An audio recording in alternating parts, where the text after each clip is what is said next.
Another point, all the wealthiest people in the world made tons of money, made their fortune from real estate. So we should all go into real estate. We emulate them, right? So we should go into real estate.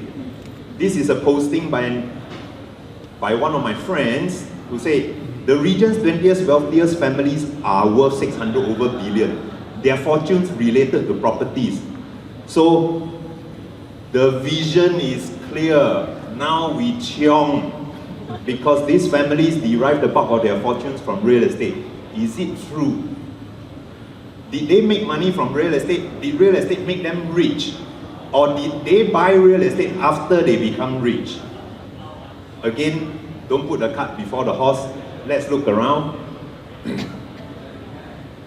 If wealthiest people really came from real estate, our education system has failed us, right? Because from play school, our children should be playing with Lego bricks. Instead of the plasticine and the Play-Doh, we must ask them to mix cement and concrete. Children should be taught to build and develop properties. Then primary and secondary schools must begin teaching real estate finance and investment. So what for you have got the Singapore Institute of Technology? It is not property. Or Singapore University of Technology and Design. We should have SIP, Singapore Institute of Property, and Singapore University of Property and Design. Then you combine these two schools together, it becomes STUPID, Singapore Technology University Property Institute Development, or stupid.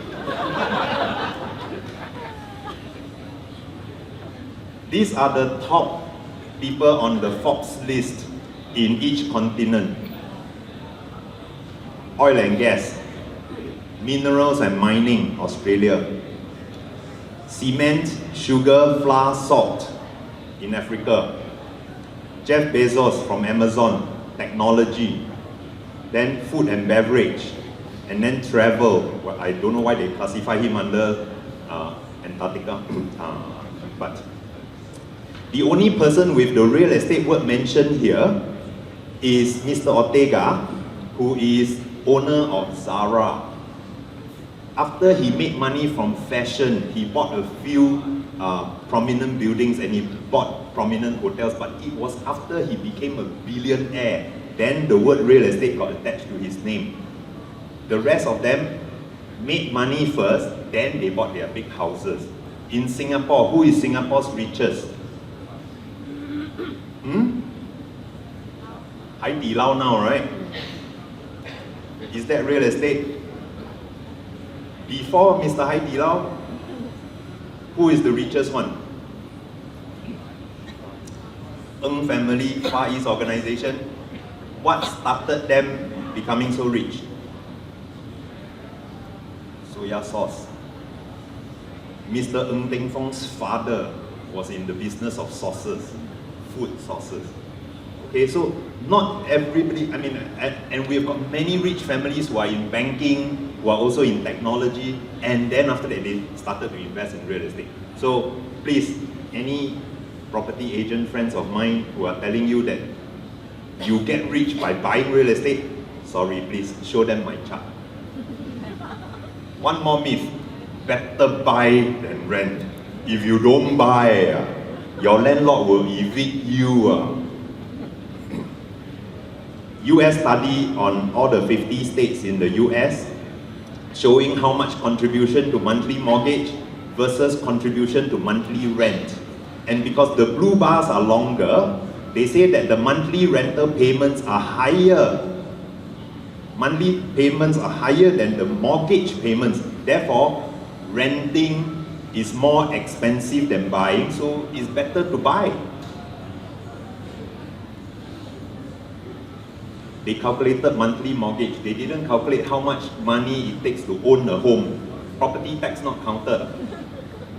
Monthly maintenance fees not counted. So this type of very skewed interpretation, the chart looks beautiful, but is it meaningful to you? If you sat down and go through a spreadsheet and be fair with yourself, renting and reinvesting your savings, because when you pay rent, you didn't have to pay a down payment. That portion that is your down payment can be reinvested properly. When you rent, you didn't have to pay, at that time I calculated 3% stamp duty. Now stamp duty is 4% for above $1 million Sing dollars of purchase. That 4% stamp duty is equal to your 2 years of rental. So if you understand cash flow, you understand time value of money, you understand that money taken out today is more expensive than money that you take out in 2 or 3 or 5 years time, right? But you're paying up so much acquisition costs first. So this was an article that I jointly wrote with Mr. Paul Ho. And we published it in HPROC. And we gave a detailed breakdown comparing a 4-year rental of Garden Vista versus a purchase of Garden Vista and holding it for 4 years. And for the first 4 years, it is still cheaper to rent because of all these upfront costs. And most of us forgot one very important cost item. CPF that you use for your down payment and CPF that you use for your monthly payment failed to earn you 2.5% of interest income from the government. You're willing to forego 2.5% of income in exchange for a bank expense of 2%. You really know how to calculate, right? The final myth that I'm busting today. We can own multiple properties with no money down. Wow. Don't wait to buy real estate. Buy real estate and wait, okay? You try telling that to the Sentosa Cove people. Buy real estate and wait. I have been waiting for 10 years. They all smile, very happy that yes, there is a secret. Nobody has told you before. You can buy property with no money. This one is an advertisement with no money. The next one is an advertisement with Singapore properties. So instead of no money, they say little to no money. Okay, so the word little appears whenever they mention that it's Singapore properties. So how do you own multiple properties with no money down? Back, borrow or steal? In fact, that's one of the recommended strategies. They recommend that you borrow from your friends and family to invest. Steady. But I'll show you one method of buying with no money down. 0% down payment and you get cash back. Not only do you take zero money out, you receive cash in return. Whoa. With this cash back, better still, use this cash to buy something else. Okay? But never mind. New launch, 550,000 ringgit in Bukit Jalil, not bad location. 13% rebate, 100% loan, 0% down payment. So I wrote about this and I published it with Vina on Property Soul on her blog. I explained how it is done. This example is the one that I gave in a relatively good location in Johor, just after the Woodlands Causeway, less than 30 minutes. On a good day, this one has a traffic jam. On a good day, it will be 20 minutes or 15 if it is late at night when there's no traffic. The price of the purchase was 772,000. They gave a discount of 20,000. Even though developer gave me a discount of 20%, the bank was willing to loan me 80% of the purchase price. So I'm taking 100% bank loan effectively. And the bank loan would have been over 15 years, 12 months. And so I would have paid 846,000. My loan principal is 618,000. So my interest expenses are 228,000, okay? Remember the price of the property, 772,000. This property, freehold, 2 bedroom, 2 baths, 1,000 square feet. Taman Molek. It is on auction because of foreclosure sales. This year in March, it was for auction at 307,000. 1,000 square feet, 307,000. During auction, I think it couldn't sell. There is on auction in October, 262,000 ringgit. What was the purchase price? 772. auction price at 262,000, no takers, and the previous guy purchased at 772 with a huge discount, and now he has a loan of 618,000. His loan of 618,000, he go and flog off this property at the auction at 262, no taker. How deep underwater is underwater? Deeper and deeper. So let's watch this over the next few months. So I just posted this up to remind you, the loan is 618,000. This guy is trying to auction it himself, same size, same 2-bedroom, same development. So do you want to own multiple properties with no money down? Good. One more stone to drag you down deeper into the water.